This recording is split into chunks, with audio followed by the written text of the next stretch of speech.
From reverse grids to weird formation lap moments and even some celebrating too early, this race was absolutely insane.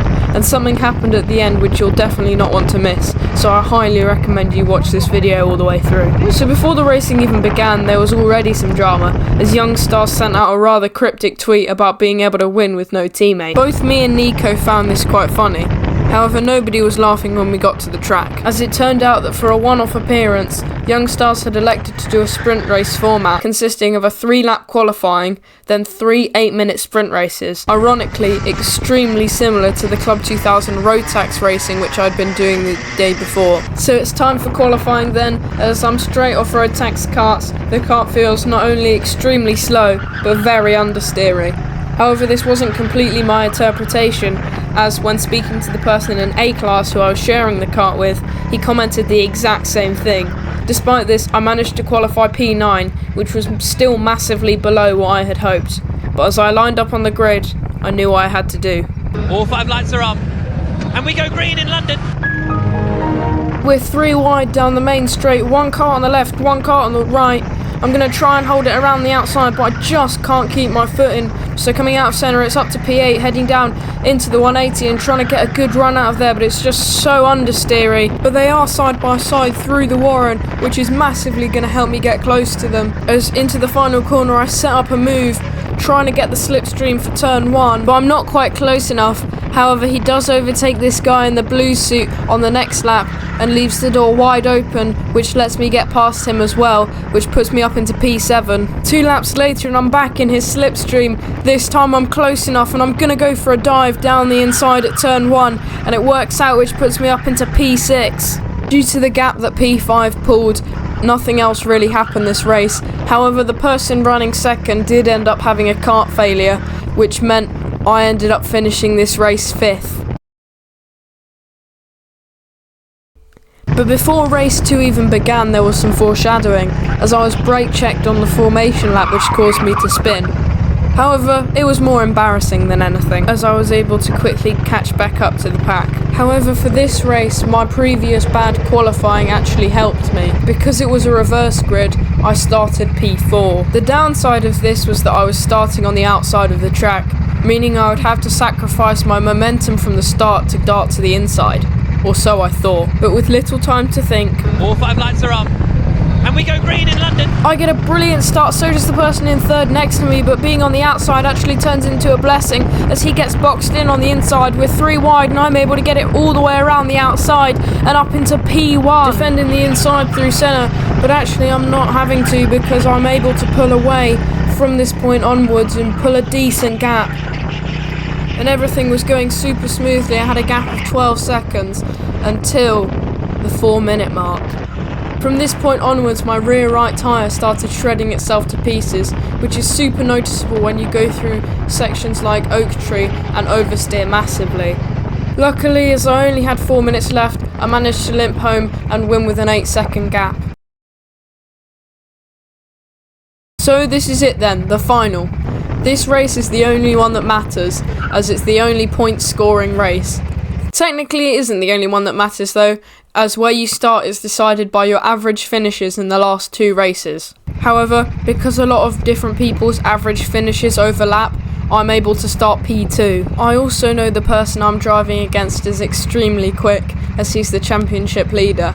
And I'm not sure I'm allowed to say his name on here, so I'll just call him Green Suit. Also, because I'm starting P2 on the outside of the track, genuinely this time, I'm going to have to dart to the inside on the start. So here we go then, for the 3rd and final time. All 5 lights are on, and we go green in London. And I actually get a relatively decent start, but just because he's lighter, I'm not quite able to get in front. I'm going to dart to the inside to try it down the inside at centre, but it's not going to work. He's going to block off the inside really, really well and kick the back end out slightly. Can I have a go into 180? It's also not quite going to work. Do get a better exit though out of 180, but he's just so much lighter and able to get that straight line speed, but I am closing in on him as we go down into the final corner. But once again, I'm just not going to be able to get close enough for a move up the inside. However, exactly the same place the next lap, I am going to get a brilliant run out of that last corner and dive bomb down the inside, and that's up into P1. But it's not quite over yet, as I have to block off the move into 180. I'm able to block the inside, but he manages to get an amazing run off the side. Now we're side by side going down into the Warren. I'm able to keep side by side through there, but he just manages to get up on the banking and around the outside at Oak Tree to reclaim P1.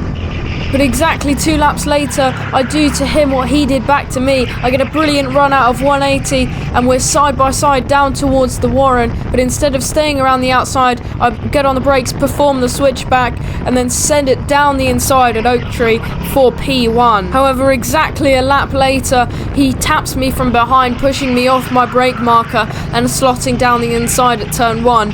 But I have a trick up my sleeve. As soon as I feel the tap from behind, I go all the way out wide as you would on a quali lap to get a brilliant run into 180 and send it down the inside, reclaiming P1.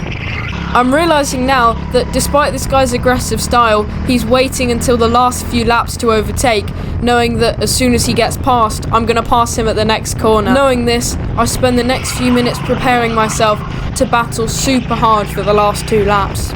And sure enough, it happens. On the penultimate lap, he sends it down the inside at turn 1. However, I come equipped by getting a good run again, then diving him into 180 like I did 5 minutes prior. However, he's not taking no for an answer and holds the inside, but he overcooks it, and I managed to pull off a beautiful switchback, keeping P1. But I made one crucial mistake as we go on to the final lap.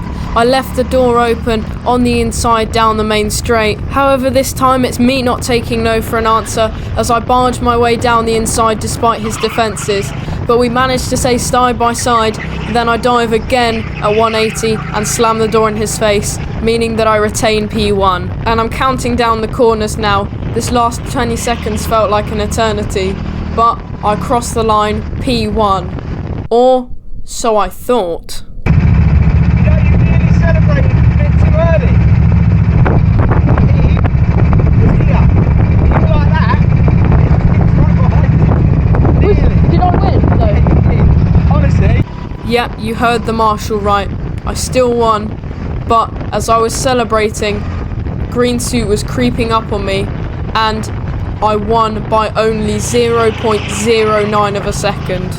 I'm going to be honest, that Marshall gave me a complete, somewhat well-deserved heart attack.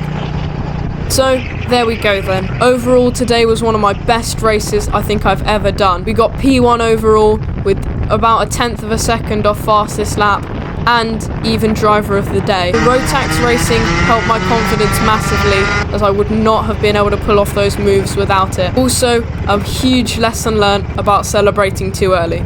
But what did you guys think? Would you guys like to see the sprint race format return in future in favour of the endurance race format? Tell me in the comments.